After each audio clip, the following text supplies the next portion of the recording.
Hey there, welcome to our deep dive into the richest man in Babylon. We're going to crack open this classic and, see if his ancient wisdom can help us navigate our own modern financial lives. Yeah, it's fascinating how this book, written way back in 1926, uses parables set in ancient Babylon to illustrate financial principles that are still relevant nearly a century later. Yeah, the setting itself is pretty intriguing. Babylon was this incredibly wealthy city, but in a pretty barren landscape. Exactly, no forests, no mines. They built this economic powerhouse right in the middle of a desert. Yeah. The people of Babylon, they had a real knack for making the most of what they had. They built these impressive irrigation systems and those massive walls that made Babylon, so famous. Yeah. It's their ingenuity and financial savvy. That's really what set them apart. So it wasn't just about, luck or being in the right place at the right time. Right. It was about mindset, resourcefulness, Yeah.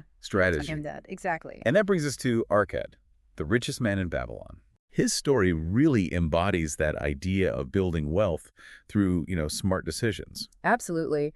He started from, pretty humble beginnings as a scribe. Right. And through hard work, saving, and investing, he built a fortune. Yeah. And what's really interesting is that his son, Nomasir, he went on to achieve, similar success, but in another city in Nineveh. Oh, wow. It just goes to show that these principles can really be applied by anyone, anywhere, regardless of background. Yeah, that's a good point. It's not, location specific. Hmm. So now Arkad, at the king's request, shares his wisdom with a group of men, and he teaches them the 7 cures for a lean purse. I have to admit that title alone makes me want to pay attention. Right, it's catchy. And these cures are really just practical steps for achieving financial well-being. The first one, start thy purse to fattening, is all about paying yourself first. Saving at least 10% of your income, no matter how small, is the foundation. It's like that saying, pay yourself first. Make saving a priority even before your expenses. Exactly. And the second cure, control thy expenditures. It's about creating a budget. Now, I know budgets can, get a bad rap, but think of it as a way to understand where your money's going and to make conscious choices. Yeah, it's about having a plan, Right. Not just letting your money slip through your fingers without even realizing where it went. Right. It's about being intentional with your spending. Yeah. And once you have that control, then the third cure, make thy gold multiply, comes into play. This is where investing comes in, making your money work for you. Now, this is where I think things get really interesting. We often think of investing as a modern concept, but they were doing it even back in ancient Babylon. Oh, yeah, they were. Arkad talks about lending money for interest, investing in businesses, and even owning real estate. He stresses the importance of, getting advice from those who are experienced in handling money, which is still solid advice today. Yeah. It's about making smart choices and not just, throwing your money at any opportunity that comes along. So it's about being informed, doing your research, and seeking expert guidance, when needed. Don't just jump into things blindly. Exactly. And, there's a reason why those other 4 cures exist. They all emphasize protecting and growing your wealth. For example, guard thy treasures from loss reminds us to avoid, risky investments. Okay. And make of thy dwelling a profitable investment encourages home ownership as a sound investment. So it's a holistic approach to financial well-being, thinking about not just today, but also planning for the future, ensuring a future income, and always looking for ways to increase your earning potential by improving your skills. Exactly. It's about building a solid foundation for long-term financial security and, peace of mind. Now, beyond the 7 cure, the book also introduces the 5 laws of gold, which are guiding principles for creating and preserving wealth. Right. And these laws are actually presented through stories within the book, which adds another layer of engagement and makes them more memorable. I love that approach. It's like sneaking in those financial lessons through captivating tales. So let's hear about these laws. What's the first one? Okay, so the first law states that gold cometh gladly and in increasing quantity to any man who will put by not less than 1/10 of his earnings to create an estate for his future and that of his family. It emphasizes the importance of, consistent saving, no matter how small your earnings might seem. So it's about starting small and being consistent. Those small amounts add up over time. Exactly. And then the second law states that gold laboreth diligently and contentedly for the wise owner who finds for it profitable employment, multiplying even as the flocks of the field. So it's not enough to just say you need to put that money to work. Okay, it's like having your money earn more money for you. Right. And isn't the third law about seeking advice? Yes, gold clingeth to the protection of the cautious owner who invests it under the advice of men wise in its handling. It recognizes that we don't have to figure everything out on our own. Seeking expert advice can save us from, costly mistakes. It's about acknowledging our limitations and being open to learning from others. Right. And that ties in nicely with the fourth law, which cautions against investing in things that you don't understand. Gold slippeth away from the man who invests it in businesses or purposes with which he is not familiar, or which are not approved by those skilled in its keep. So it's about sticking to what you know and not just chasing after every, shiny new investment opportunity. Right. And finally, the fifth law warns against unrealistic expectations and, those get-rich-quick schemes. Gold flees the man who would force it to impossible earnings, or who followeth the alluring advice of tricksters and schemers, or who trusts it to his own inexperience and romantic desires in investment. So basically, don't fall for scams. Stay grounded in reality. Exactly. It's about being prudent, patient, and making informed decisions. Now, all these laws are illustrated through, stories in the book. Is there one that particularly stands out to you? One that comes to mind is the camel trader's tale. It's about Dabasir, who starts as a camel trader, deep in debt. And through a series of kind of bad decisions, he ends up losing everything and becoming a slave. Wow, that's a stark reminder of how quickly things can unravel financially. It is. But his story is also about resilience and taking responsibility. Dabasir eventually escapes slavery, returns to Babylon, determined to rebuild his life and repay his debts. It's a powerful message about facing challenges head-on and taking control of your situation, no matter how dire it may seem. Yeah. His friend, Mathan, the gold lender, plays a crucial role in his journey, teaching him about responsible borrowing and lending practices. Okay. It's not just about getting out of debt, it's about rebuilding your character and integrity. It's about understanding that, true wealth encompasses more than just money. It's about honor, trust, living a life of integrity. Absolutely. Now, another story that highlights the importance of mindset is the tale of Sharunada, the successful merchant. Yeah. And his grandson, Hadan, raised in luxury, initially scorns hard work, believing it's beneath him. Right. It's that classic tale of the entitled heir who hasn't learned the value of hard work. Exactly. But Sharunada, recognizing his grandson's misguided views, he decides to share his own story.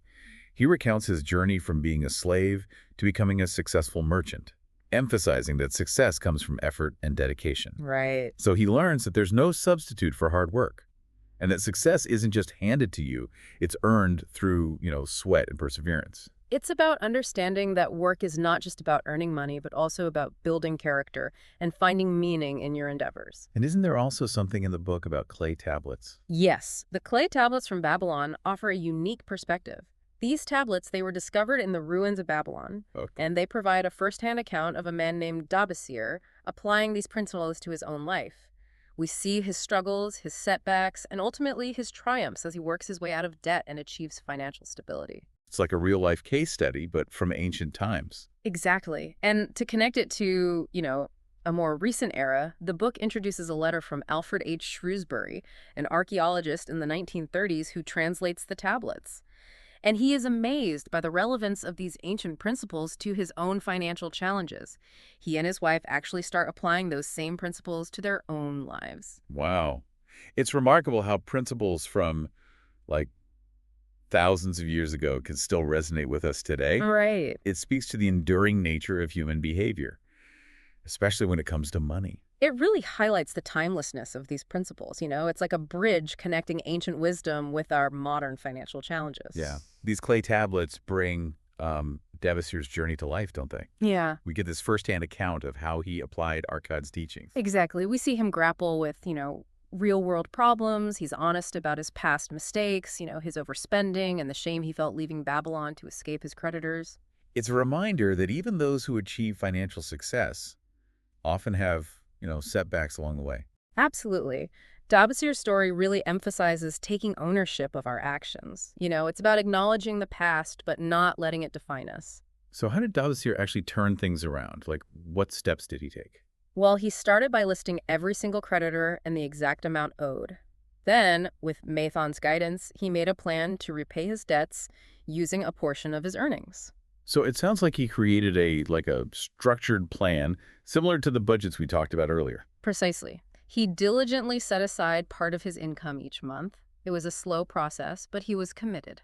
It must have taken incredible discipline to stick to that plan, especially with all the temptations around him. Yeah, and what's really inspiring is that he didn't just focus on paying off debt. He also embraced the principle of saving, consistently putting aside a tenth of his earnings. So he was cleaning up his past mistakes while building a foundation for, future prosperity. That's the power of these principles. They offer a holistic approach to financial well-being, encompassing saving, budgeting, investing, and, continuous self-improvement. It's about taking a long-term perspective and making choices that align with, your values and your goals. Exactly.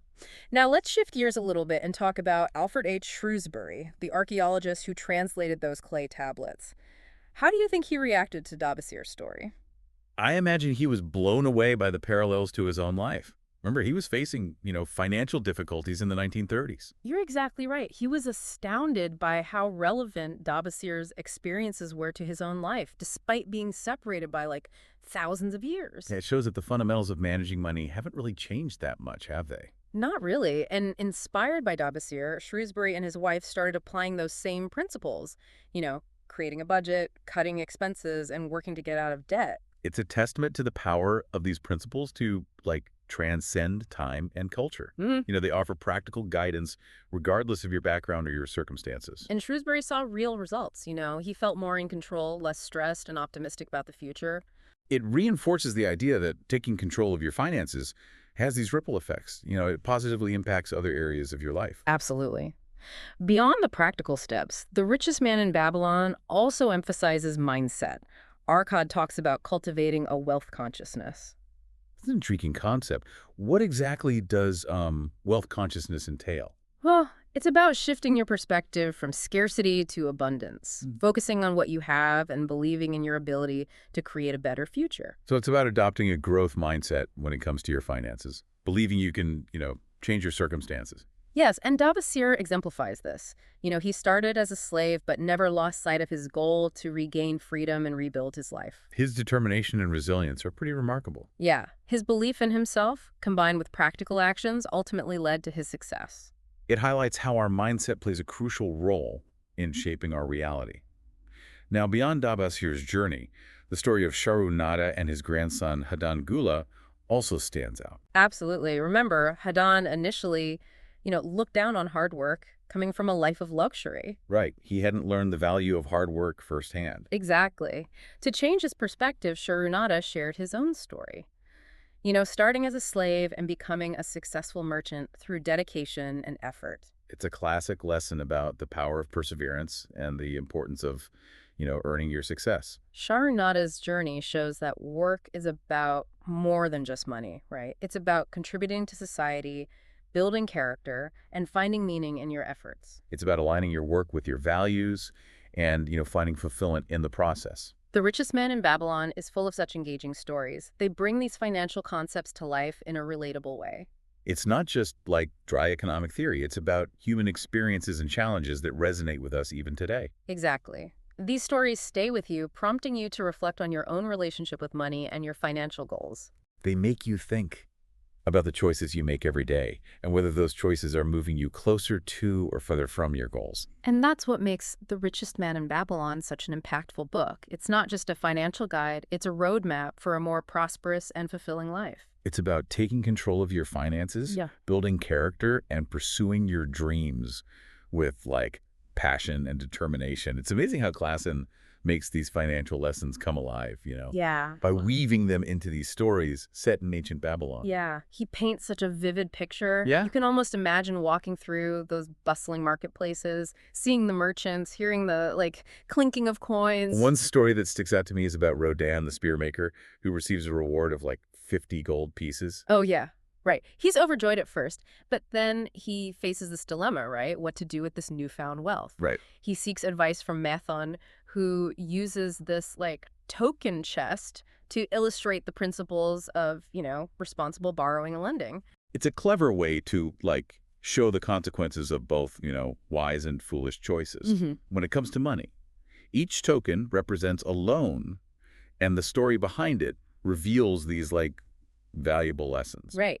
Manthon's guidance helps Rodin understand the importance of, safeguarding his wealth and making, prudent investments. So it's about being discerning, both in terms of lending and investing. Exactly. Mathon emphasizes that, even with good intentions, lending money can lead to financial ruin if it's not done wisely. Reminds me of that saying, neither a borrower nor a lender be. Well, there's wisdom in that, but, Mathon's approach is more nuanced. Yeah. He encourages, careful consideration, seeking guarantees, ensuring safe repayment. It's about being strategic and not letting emotions, cloud your judgment. Right. Another story that highlights the importance of seizing opportunities is about a buyer who hesitates on a profitable deal. Oh, yeah. Right. He encounters a camel trader who needs to sell his flock quickly, but the buyer delays. And misses out. And misses out. Yeah. He allows that spirit of procrastination to hinder his success. And as Clisson points out, mastering the spirit is crucial for achieving financial success. It's a reminder that, timing is often critical in both finance and in life. Yes. Delaying can mean missing out on valuable opportunities. Absolutely. And this brings us back to a central theme in The Richest Man in Babylon. Yeah. The power of taking control of our financial destiny. It's not about luck or fate. Right. It's about making conscious choices, building good habits, and taking responsibility for our financial well-being. Absolutely. The stories may be set in ancient Babylon, but the lessons are timeless. And they're applicable to anyone seeking to, improve their financial situation. It makes you wonder, if the people of Babylon could achieve success with these principles, what could we accomplish today with all the resources we have available? Right. It's an empowering thought.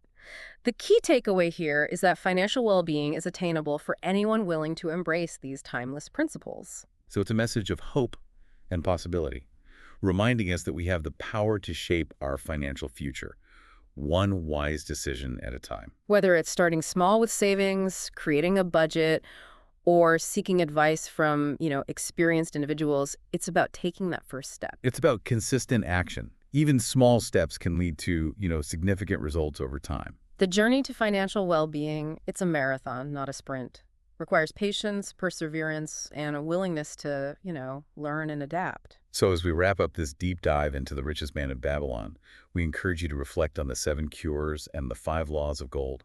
Think about which principle resonates most strongly with you, and consider what small step you can take today to implement it in your own life. Until next time, keep diving deep, keep learning, and keep striving for a brighter financial future.